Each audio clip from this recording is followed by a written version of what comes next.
Aw, yeah, what's going on YouTube? It's your boy King Babic here, bringing you some tips and tricks on how to shoot, getting you them greens, them green beans, them Irish Spring greens, them green light. Let me stop. Whatever you want to call it though, we're going to help you shoot better in NBA 2K24. But before we get too far into it, hit that like button, subscribe if you're new, it is greatly appreciated. We are on the road to 100 subscribers, so every view and subscription helps. I appreciate y'all. But let's get right into it. First, we're gonna take a look, give you all some validity to what I'm saying. I'm not gonna be out here making this video if I wasn't shooting well. So as you can see in the city, we played 132 games played. We're shooting 57.4% in the park. And then in the rec, we've played 17 games, which I know isn't a lot, but we are shooting 73.4%. And I want to bring up a couple screenshots from a couple of rec games I played yesterday. I don't want you guys thinking that I'm only taking a couple shots a game in rec to get that percentage, so I'll put these up on the screen now. And this right here is a game. I played 2 games yesterday. This is from game 1. We scored 36 points, shooting 6 or 7 from 3-point land, which is absolutely crazy, and a blowout win where we dropped them off, a 60-point blowout win. It was absolutely crazy. I actually have gameplay for both these screenshots I'm about to show you, and I'll mix up and make a video on that here shortly. Soon. And here's game 2 from the 2 games I played yesterday. I played with my friends, but anyways, we won this game as well, and I shot 9 for 11 from 3-point land, so it's not like I'm going out there and only shooting like 2 or 3 shots. We are shooting a lot of shots as our team's primary ball handler and our leading scorer more often than not.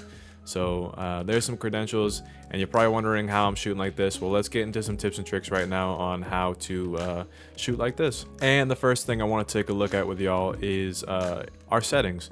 We're going to go into our base settings, and we're going to go to shot feedback, and we're going to turn that on to all shots. For me, this is important because if I'm shooting slightly early, how am I supposed to make the adjustment on my next shot if I don't know I'm shooting slightly early or late? So turn that on. There's no reason to not have that on and to be able to make future adjustments on every shot you take in game. And the next thing we're going to take a look at is actually in our controller settings. In a game where Mike Wang wanted this game to be more difficult than previous 2Ks, and what he called it was tuning the green window. Essentially what that means is he made the green window smaller this year than in previous 2Ks. So what we're going to do is we're going to find tips and tricks and things that expand our green window. The first thing we're going to do is turn our jump shot meter off. We're going to learn our jump shot, and we're not going to rely on a meter to shoot the ball. And why this is important is turning off the jump shot meter gives you like a 20% boost to your jump shot, effectively making your green window bigger. So turn that off. That'll definitely help. The second most important tip I can give y'all, I just recently given this tip and idea to my friends, is that take this shot time and visual cue for literally what it is. In previous 2Ks, we all shot based on a feeling and under the timing of like early, late, like very early, slightly early, whatever. These cues are actual visual cues, and what I mean by that is like I'm using a very fast jump shot this year, so I'm using release as a cue. And why I'm doing that is like to think of it like this, basically, like if my jump shot's super fast and I'm using jump as a cue, like I'm really trying to figure out how high my player's feet are off the ground essentially before I press square. Whereas, and where it differs is if I'm using release and my jump shot's super fast, I'm just holding square until my player's like flicking his wrist and releasing the ball. So I know my friends, and I'm sure like the whole community, we're trying to find the fastest jump shot possible with the best grades and the highest green windows, which if you don't know, this year the bases have a green window as well as the releases. So we're all trying to use a combination of percentages and blends of bases and releases that work the best and have the biggest green window, but we're also trying to find the fastest. So we're all striving for that A+ release. Everyone's jump shot super fast. I feel like push and release are the best this year just because it's easier time.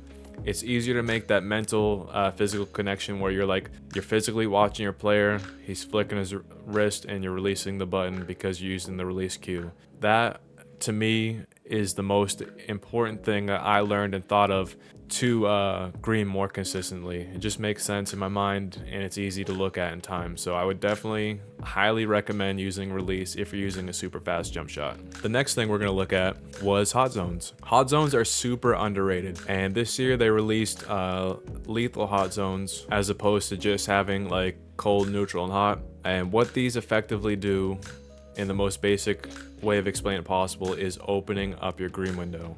2K Lab released a study, and I want to quote some of that for y'all and show you guys a graph of what they did. And just shout out 2K Labs. They're such a great website and business company, whatever you want to call them. They provide such useful information year after year, and they're not paying me to say this, by the way. I have no sponsorship, so there's no benefit to me saying this. I truly believe that these guys are awesome. And they did a test. They tested a jump shot in every single zone from cold to lethal. They took 200 shots, and they found this information here. So the first thing I want to talk about is the center of the green window. If you guys don't know, the green window has like a make percentage from like the earliest timing to the latest timing. So in the ideal timing of the center of the green window, where your makes are going to be the highest, they found a 5% difference from neutral to hot to making that jump shot. And then on the flip side, from neutral to cold, there was a 3% difference, like lower, in that make percentage. So effectively, the difference between cold and hot is like 8%, with which some variants, I guess it could be as much as 10%.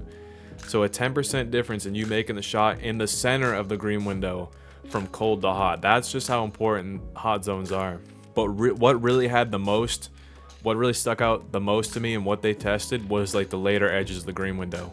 So for the same exact timing from cold to hot, at the same exact timing in milliseconds, in the same like spot on the court with different zones, the cold make percentage was 20%, whereas the hot zone was 65%, as you can see on this graph. So that's a 45% difference just for having the zone. From cold to hot, a 45% difference. Your green window is that much bigger. And you're probably asking yourself, like, how do I even get these zones? Well, there's a lot of ways you can get these zones. You actually obtain these zones everywhere you play, whether it's offline in my career or in the park or the rec, pro-am. So to get these zones, you need to shoot at least 60% in the paint for like paint hot zones, 50% from mid-range hot zones, and 40% from 3 over a span of 25 games. The other thing you can do, and probably what most people are doing, but if you don't know about it, Chris Matthews has the Art of Shooting gym, and that is, if you're looking at the map, that's over here, the Art of Shooting gym. I did mine. I'm going to show you guys at the end of the video what that looks like and how to do it. But you go do that and you select 2 spots on the court and you're able to increase those zones.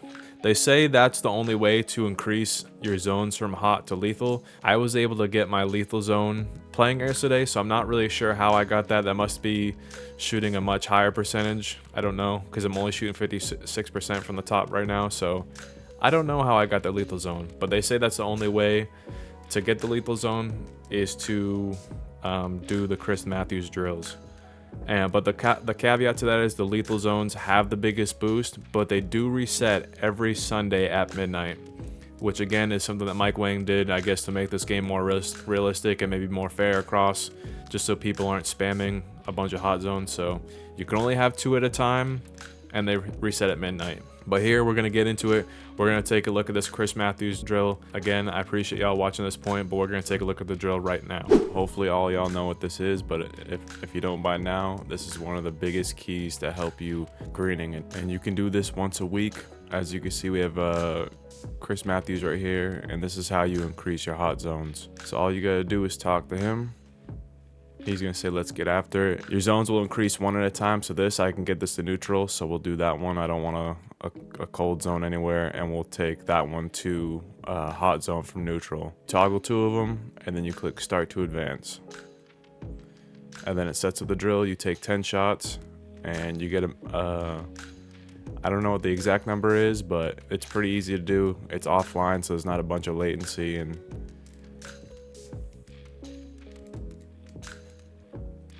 you shoot these catch and shoot shots.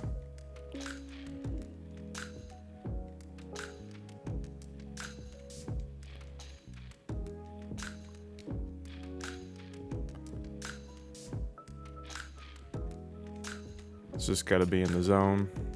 As you can see, it's not too difficult. And then after your first 10 shots, you go to the next zone.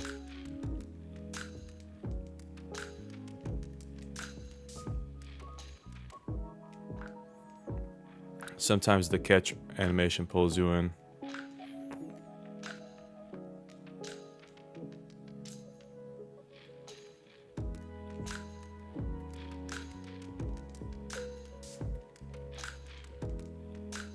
Just make it rain. And at the very end, you'll see the hot zones change up top. So that one's now neutral, and now the top of the 3 is now hot zone. He's loving it, we're locked in. And as you can see when you toggle your hot zones now, I don't have the icy blue spot here anymore. And I went from neutral to hot here. But thank y'all for watching. King Babic signing out. Peace.